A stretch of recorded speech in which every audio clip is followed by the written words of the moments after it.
rider. Okay. Yeah, but on my way home, yeah. Wouldn't it be crazy? But you still amaze me. Wouldn't it be crazy? But you still amaze me. Wouldn't it be crazy? Nah, seperti di video sebelumnya, jadi kami nanti akan memberikan review dari masing-masing mobilnya ya. Jadi total ada 8 mobil yang akan berlibur lebaran, drive vacation, dan kami pengen tahu dari masing-masing orang seperti apa sih kelebihan dari masing-masing mobilnya. Dan dimulai dari saya di Hyundai Tucson Hybrid. Jadi emang mobil ini ya, ketika saya bawa dari Jakarta ke Semarang, itu luar biasa sih. Kemarin untuk gambaran aja, jadi untuk konsumsi bahan bakarnya itu dari rumah saya di daerah Gunung Sindur sampai ke rest area Batang itu bahkan sampai bisa 22 km per liter secara efisiensi bahan bakarnya. Jadi emang mobilnya udah powerful tapi juga tetap irit bahan bakar. Jadi emang kombinasi mesin 1600 cc yang turbo itu dikombinasikan dengan motor listrik ya. Jadi bikin konsumsi bahan bakarnya itu oke banget. Dan yang saya suka juga dari mobil ini adalah soal ADAS-nya ya. Kalau di Hyundai disebutnya Smart Sense. Ketika jalan di sepanjang jalan tol kan, tahu sendiri tol Trans Jawa kan panjang dan kemarin itu lalu lintasnya lumayan padat, sehingga saya sangat memanfaatkan fitur-fitur yang ada di Hyundai Smart Sense ya, misalnya kayak Smart Cruise Control. Jadi kita tinggal pencet aja, aktifkan di 100 km per jam, lalu jangan lupa juga buat lane keeping ACC diaktifkan. Jadi ya udah, kaki kita udah nggak usah nginjek lagi pedal gas pedal rem, lalu tangan kita juga nggak usah terlalu yang mengatur banyak soal perpindahan dari si lajurnya, karena memang ketika sudah terbaca sama markanya itu ya udah kita tinggal ngikutin aja jalannya. Jadi emang dimudahkan banget, dimanjakan banget. Dan juga untuk penumpang ya, istri saya juga sempat bilang kalau di belakang tuh legroomnya luas banget. Jadi kan walaupun jalannya agak panjang, agak jauh gitu ya, dan ya rasanya nggak cepet capek gitu. Terus juga karena di belakang itu sudah ada dudukan Isofix, jadi jok atau child seat untuk anak saya itu bisa terpegang dengan kuat, ya kan. Udah gitu tambah lagi ya, di sini kan sudah ada fitur Apple CarPlay. Nah, karena kan kita manfaatin banget soal peta yang ada di layar head unit. Bukan cuma untuk melihat jalannya, tapi kita juga bisa melihat kondisi kemacetan. Nah, ini jadi kita nggak usah lihat-lihat lagi ke smartphone gitu ya.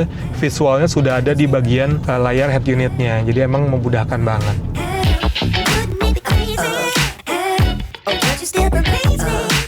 Drive Vacation perdana ini saya dipasrahi pakai SUV leather frame, yaitu Mitsubishi All New Pajero Sport. Kalau dari varian, Panggil saya Pak. ada sekitar 7 model. Nah, yang saya pakai ini adalah Sport Dakar Ultimate 4x4 AT. Harganya 779.650.000. Ajang Drive Vacation ini pastinya teman-teman seru-seru ya perjalanannya. Kalau untuk saya fokus di Jakarta, berkunjung silaturahmi ke beberapa anggota keluarga lain, terus meluncur ke Jawa Barat, ke Bogor, dan ke Tasik, Garut, juga ke perbatasan Jawa Tengah. Nah, serunya nih waktu dari sebelum Lebaran saya juga ngambil beberapa sampel untuk uji coba BBM diesel. Kebetulan per 1 April harganya justru turun nih, misalkan seperti BP Ultimate, CLP Power, dan Pico Primus harganya Rp14.060. Untuk yang SPBU merah saya pakai Pertamina Dex, harganya itu kebetulan paling terjangkau di Rp13.900 per liter. Nah, selama di Jakarta dan sekitarnya saya coba pakai BBM diesel swasta, tapi untuk luar daerah memang pilihan utama dan kebetulan barangnya ada terus gitu ya, saya pakai Pertadex CN53 dengan 50 ppm. Dan dengan BBM diesel yang bagus ini terasa banget kalau performasi Pajero Sport bisa keluar gitu ya. Apalagi Pajero Sport ini dengan mesin 4N15 itu termasuk high power di 181 PS dan torsinya 430 Nm.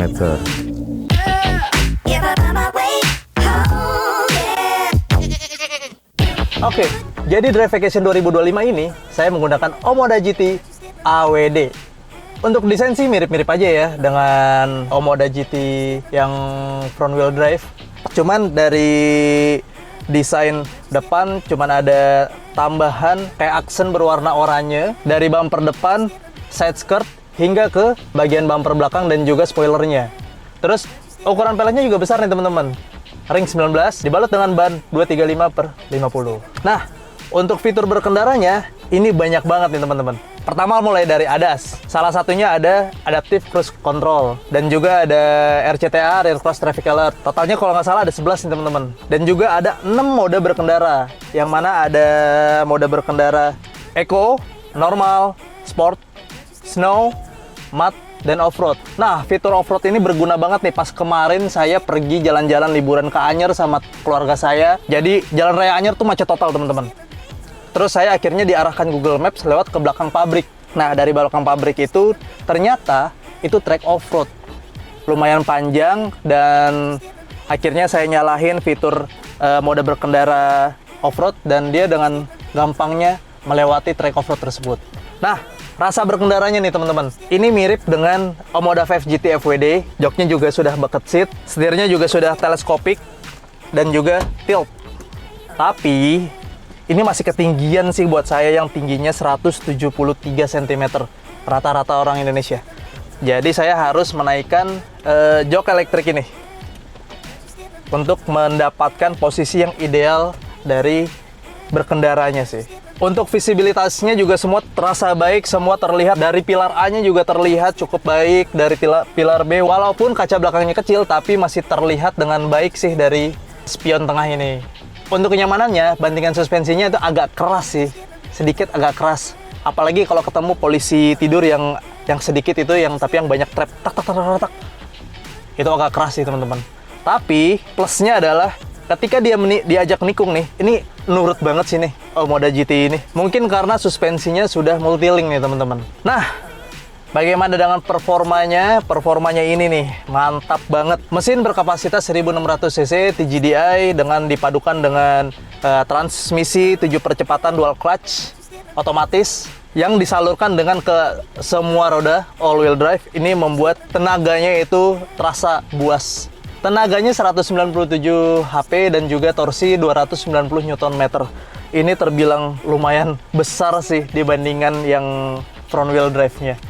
Bahkan 0 ke 100 km per jam aja pas kemarin saya bawa liburan ke Anyer di tol Jakarta Merak, itu gampang banget 0 ke 100-nya. Sayangnya sih ini nggak ada pedal shift ya. Kalau ada pedal shift-nya tinggal kurangin giginya lewat pedal shift, terus langsung gas, enak banget. Itu gampang banget 0 ke 100-nya. Klemnya sih 7, sekian detik. Mantap banget Omoda 5 GT AWD.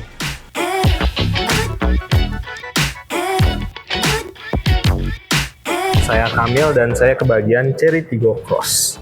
Di liburan kemarin saya bawa Cherry Tiggo Cross ini ke daerah Tasikmalaya. Dan dari perjalanan itu ada beberapa hal yang saya suka. Pertama itu dari dimensinya ya. Untuk kelas SUV compact dia cukup besar dibanding kompetitornya. Karena dimensinya itu, akomodasinya juga jadi cukup luas. Di baris kedua untuk legroom dan headroomnya ini sangat luas ya. Untuk kursi pengemudi ini udah saya set ketinggian saya itu 170, itu udah dapat 10 jari lebih legroomnya. Dan untuk headroom itu dapat sekitar 8 jari. Dan lebarnya pun jadi cukup luas. Di sini kemarin 3 orang dewasa itu bisa duduk dengan nyaman tanpa berdesak-desakan. Selain akomodasi untuk penumpang, akomodasi untuk barang juga menjadi lebih luas. Nah, ini cukup dalam. Dan di bawah pun ini bisa naruh barang lagi yang kecil-kecil kayak perintilan, toolkit, ataupun alat pembersih. Dari desain juga dia cukup tampan ya. Bagian depan dia terlihat gagah dengan kap depan yang cukup tinggi ya. Jadi dia kelihatan besar mobilnya. Lalu kemudian fiturnya. Dia punya sangat banyak fitur. Mulai dari fitur berkendara seperti ADAS. Nah, di sini dia punya 15 fitur ADAS seperti rear collision warning, blind spot detection, dan lain-lain. Selain ADAS, di sini dia juga ada kamera 360. Jadi lumayan membantu kemarin saat parkir di tempat-tempat sempit. Nah, jadi lebih tenang saat parkir. Nah, kemudian dia juga punya koneksi Apple CarPlay dan Android Auto. Lalu dia ada fitur ambient light. Kabin jadi terlihat lebih mewah. Dan ada juga sunroof, bisa dibuka. Nah, jadi berasa mobil mewah kan. Nah, untuk konsumsi bahan bakarnya kemarin saya menempuh total itu trip 831 km. Dan total konsumsinya rata-ratanya itu di 9 liter per 100 km atau 11 km per liter. Cukup irit kan? Nah, untuk kepraktisan dia punya 4 cup holder di depan dan 4 cup holder di belakang. Lalu di sini ada tempat untuk menyimpan kartu uang elektronik. Jadi kalau mau bayar parkir atau bayar tol jadi lebih mudah. Lalu untuk kompartemen juga ada beberapa lokasi. Di sini ada tempat untuk menyimpan HP, ada kompartemen tertutup di sini, dan ada kompartemen di glove box tentunya. Nah, untuk yang terakhir itu mesinnya. Nah, mesin ini berkapasitas 1500 cc dengan tenaga 115 HP dan torsi 138 Nm. Dengan tenaga tersebut, mesin ini masih sangat kuat untuk dibawa ke daerah yang jalurnya itu menanjak. Seperti kemarin itu saya lewat daerah dataran tinggi Jahim, itu elevasinya lumayan tinggi ya, tapi mobil ini masih sanggup untuk menaiki jalan-jalan tersebut. Namun mungkin di transmisinya itu karena transmisi CVT dia kurang cekatan untuk menanjak seperti itu. Untungnya dia punya mode manual, jadi bisa kita atur secara manual ya, jadi bisa memanfaatkan torsi di RPM tinggi.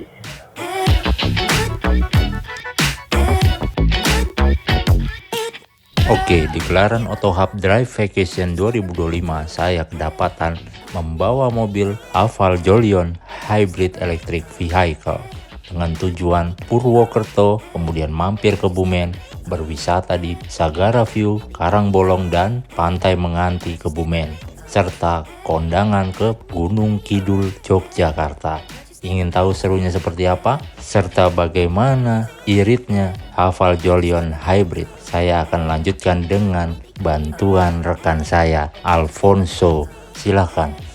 Ini dia Haval Jolion HEV, desainnya futuristik banget. SUV hybrid ini menggunakan velg dual tone 18 inci tanpa adanya aksen plastik hitam di fender yang biasa ditemui pada SUV lain. Masuk ke kabin, makin berasa premium, layar besar, jok empuk, dan suasana yang nyaman buat perjalanan jauh. Meskipun ini bukan varian ADAS, fitur safety tetap lengkap. Perkara dimensi terbilang cukup bongsor dengan panjang bodi 4.472 mm, menjadikannya lebih lapang dibanding rival seperti Honda HR-V dan masuk ke kelas yang sama dengan Toyota Corolla Cross. Seberapa nyaman dan fungsional SUV hybrid garapan Great Wall Motor. Mobil hybrid ini bisa ngasih rasa berkendara yang di luar dugaan. Kabin senyap, suspensi empuk, dan interiornya nyaman banget. Material interiornya didominasi soft touch dengan jahitan asli, ngasih kesan premium kayak mobil Eropa. Fitur-fitur modern juga lengkap, wireless charging, electronic parking brake, auto hold, sampai layar head unit besar floating yang bisa mirroring Apple CarPlay dan Android Auto. AC dual zone juga jadi nilai plus. Untuk nyetir jauh,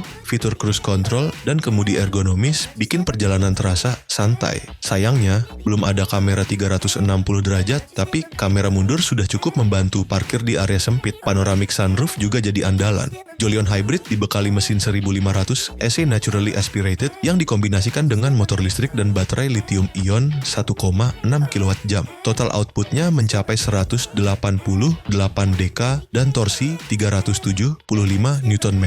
Perpindahan tenaganya halus banget, nyaris nggak kerasa saat beralih dari mode listrik ke bensin. Jolion punya 4 mode berkendara, normal, eco, sport, dan snow, plus regenerative braking dan mode single pedal yang sangat membantu saat menghadapi lalu lintas stop and go. Di rute dalam kota, Jolion Hybrid mencatat konsumsi 16,6 km per liter. Untuk rute kombinasi tol dan non-tol, catatannya naik jadi 21,8 km per liter. Dan saat cruising di tol dengan kecepatan konstan 90 km per jam, kami dapat angka 18,5 km per liter. Setelah ribuan kilometer, satu hal yang bisa disimpulkan, Jolion Hybrid bukan cuma soal irit, tapi juga soal kenyamanan, kelengkapan fitur, dan rasa berkendara yang enak. Yeah, but on my way home, yeah. Mudik Mudik via jalan darat seringkali diwarnai oleh kemacetan, maka penting banget untuk bepergian dengan mobil yang aman dan nyaman untuk dikendarai. Road trip kali ini bersamaan dengan kegiatan Drift Vacation 2025-nya Autohub.co. Kami berkesempatan untuk menjajal mobil hybrid yang dilengkapi dengan teknologi e-Power generasi 2 Nissan, yaitu Nissan Kicks. Meski hybrid, tapi rasanya udah kayak naik mobil listrik beneran. Cara kerjanya, mesin 4 silinder 1200 cc mengisi daya ke baterai, lalu disalurkan ke motor listrik untuk menggerakkan mobil. Dan ketika baterai sudah penuh, mesin akan mati dan mobil digerakkan sepenuhnya oleh baterai. Teknologi ini juga dilengkapi dengan fitur regenerative braking yang memberikan daya tambahan untuk mengisi baterai. Tapi sebagai mobil hybrid tetap harus mengisi BBM. Tampilan bagian depan terdapat signature V-Motion khas Nissan. Selain itu ada LED headlights with daytime running light. Mobil ini menggunakan velg 17 inci alloy wheels, serta di bagian belakang, LED tail lights dengan kombinasi lamp finisher memberikan kesan yang trendy. Bagian bagasinya cukup luas, dengan kapasitas mencapai 432 liter. Kami dapat menempatkan 2 koper ukuran sedang, beberapa tas, serta barang-barang lainnya selama perjalanan. Mobil ini memiliki 3 mode berkendara. Kalau mau lebih irit, bisa pakai mode Eco. Dan kalau mau lebih responsif, bisa pakai mode standar atau sport. Saat berkendara, teknologi 360 degree safety assist yang terdapat pada mobil ini sangat membantu. Seperti lane departure warning, yang memberikan getaran pada setir jika mobil berjalan melintas marka jalur. Ada juga intelligent driver attention alert, yang berguna untuk memberitahu pengemudi ketika ada kendaraan yang mendekat dari sisi kiri atau sisi kanan mobil. Di jalan tol, kami menjajal fitur cruise control yang dilengkapi dengan e-pedal. Fitur ini memungkinkan kendaraan melaju tanpa harus diinjak pedal gasnya, serta otomatis menjaga jarak dengan kendaraan di depannya. Pada bagian kemudi terdapat beberapa tombol, diantaranya untuk mengatur audio, tampilan informasi di area speedometer, serta untuk mengaktifkan fitur cruise control. Secara umum, mengendari mobil Nissan Kicks ini sangat menyenangkan. Perjalanan pulang pergi dari BSD di bagian barat Pulau Jawa hingga ke Taman Wisata Alam Kawah Ijen di bagian timur Jawa melintasi berbagai kondisi jalan dapat kami nikmati tanpa ada kendala.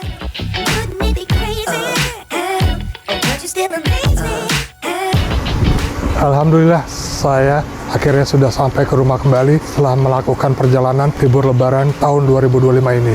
Saya mencatat ada 4 poin yang didapat selama perjalanan ditemani oleh Yaris Cross Hybrid ini. 1. Konsumsi BBM. Poin ini yang paling mengejutkan saya, karena perjalanan libur lebaran pakai Toyota Yaris Cross Hybrid total sejauh 1.368 km bisa menghasilkan konsumsi bahan bakar yang sangat irit. Perjalanan dari rumah di Tangerang ke Semarang, lalu wisata ke Salatiga dan Solo, kemudian balik ke Semarang, dan balik ke rumah hanya memperoleh konsumsi bahan bakar 27,7 km per liter dengan driving mode normal. Angka itu diperoleh dengan rute kombinasi dalam kota, jalur jalan tol dan jalan arteri, luar kota non-tol dengan kondisi lancar dan kemacetan. 2. Akomodasi dan kenyamanan. Tidak disangka kapasitas bagasi Yaris Cross cukup besar, bawa koper ukuran 24 inci dan 20 inci serta tas, dan barang lainnya bisa dengan mudah masuk ke bagasi. Selain barang, akomodasi 3 orang penumpang juga termasuk baik, walaupun disebut SUV kompak atau crossover, tapi berada di dalamnya nggak merasa sempit, bahkan boleh dibilang lebih lega daripada naik low MPV.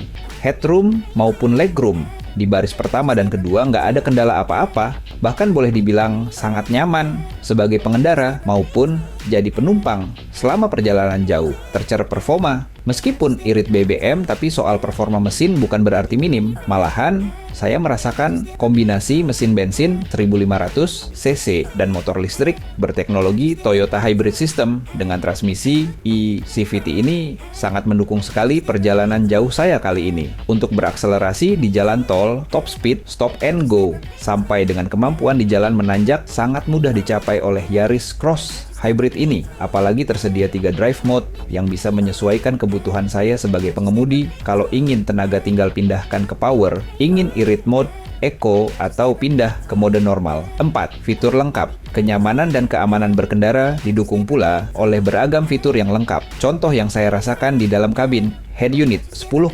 inci yang mendukung Android Auto secara wireless, electric brake parking, wireless charging, panoramic roof, power back door, dan lainnya. Soal safety, Adanya TSS atau Toyota Safety Sense jadi membuat hati kami sekeluarga merasa aman selama perjalanan karena sistem keamanan Yaris Cross Hybrid cukup lengkap. Keempat poin itulah yang membuat kami sekeluarga puas meskipun harus melalui drama macet panjang ketika pulang ke rumah. Oke teman-teman, seperti janji saya kemarin, saya akan keliling Indonesia menggunakan Air EV Pro, tapi di Taman Mini. Nah, sekarang saat ini saya udah berada di kawasan Taman Mini, dan ini juga salah satu keunggulan dari memiliki mobil listrik. Kita bisa masuk Taman Mini yang di daerah-daerah khusus yang tidak boleh dilewati oleh mobil berbahan bakar fosil. Nah, karena kita menggunakan Air EV Pro, jadi kita lanjut nih. Ini apa? Itu tuh, lihat kawasan green zone tuh. Jadi kita boleh lewat. Jadi khusus yang menggunakan mobil listrik bisa melewati kawasan green zone di Taman Mini. 5 poin keunggulan pertama, 1, dimensinya yang tergolong compact dengan panjang hampir 3 meter, yaitu 2,9 sekian. Lebarnya cuma 1,5 dan tinggi 1,6 meter, membuat mobil ini gesit banget dipakai di berbagai kondisi sulit, misalnya di jalan-jalan sempit, di komplek perumahan yang memang jalannya nggak terlalu besar, terus waktu kita mau putar balik atau nyelip-nyelip di kemacetan itu jadi lebih menyenangkan lah. Poin kedua, dari segi desainnya termasuk oke lah. Banyak yang suka dengan Air EV Pro ya. Terbukti waktu pertama mobil ini diluncurkan oleh Wuling itu demand-nya lumayan tinggi, dan sampai sekarang pun yang menyukainya dan yang membeli mobil ini cukup banyak juga ya. Nah, untuk Air EV Pro yang baru diperkenalkan di acara IIMS 2025 pada Februari lalu, ini harganya nih lagi turun nih. Bila sebelumnya harga normalnya 300 jutaan ya, saat ini saya cek di websitenya Wuling, itu sekarang cuma 252 juta saja Anda sudah bisa mendapatkan mobil listrik mungil. Dan poin keempatnya yang kami rasakan ya, fiturnya lumayan cukup untuk kebutuhan kita penggunaan sehari-hari lah di kota. 1, dia udah ada 3 mode berkendara, yaitu ada mode Eco, ada mode normal, ada mode Sport. Lalu dia udah ada parking brake, electric parking brake, terus dengan auto hold ya. Jadi kalau kita pas lagi stop and go di tanjakan, kita nggak usah khawatir mobil meluncur mundur ketika kaki kita berganti dari gas ke rem. Jadi dia akan otomatis mengganti ke otomatis. otomatis. Nah, itu salah satu keunggulannya juga. Dia punya fitur voice command berbahasa Indonesia atau WIN, ya, Wuling Indonesian Command ya. Jadi teman-teman kalau misalnya mau buka jendela, kita bisa nggak ya? Atau kita mau menurunkan suhu AC, kita tinggal bilang gini, halo Wuling, Halo. naikkan kipas AC. Naikkan kecepatan AC 1 level. menaikkan kecepatan AC 1 level. Nah, itu salah satu 4 ya keunggulan, udah 4 keunggulan. Keunggulan kelima ya, jarak tempuhnya lumayan jauh nih ya untuk sebuah mobil listrik mungil. Dengan baterai walaupun cuma 26,7 kWh, dia bisa menempuh jarak sampai 300 km. Wow, lumayan jauh untuk city car, sebuah city car. Dengan harga yang tadi udah saya sebutkan cuma 252 juta ya saat ini ya. Itu 5 kelebihan yang mungkin bisa teman-teman pertimbangkan untuk memiliki mobil ini.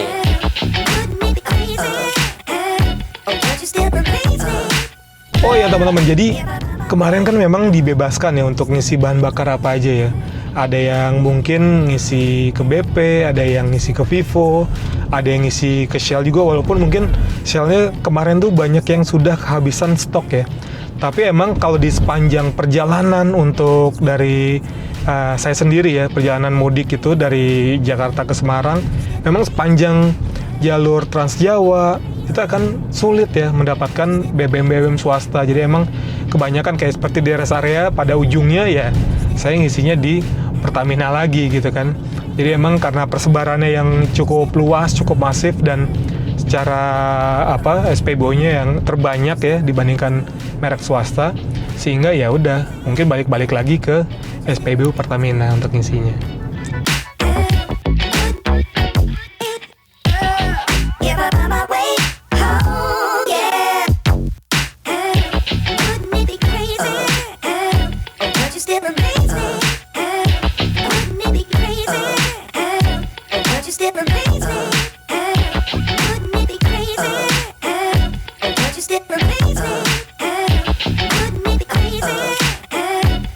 still amaze me. If I find my way home, yeah. This is the moment for those who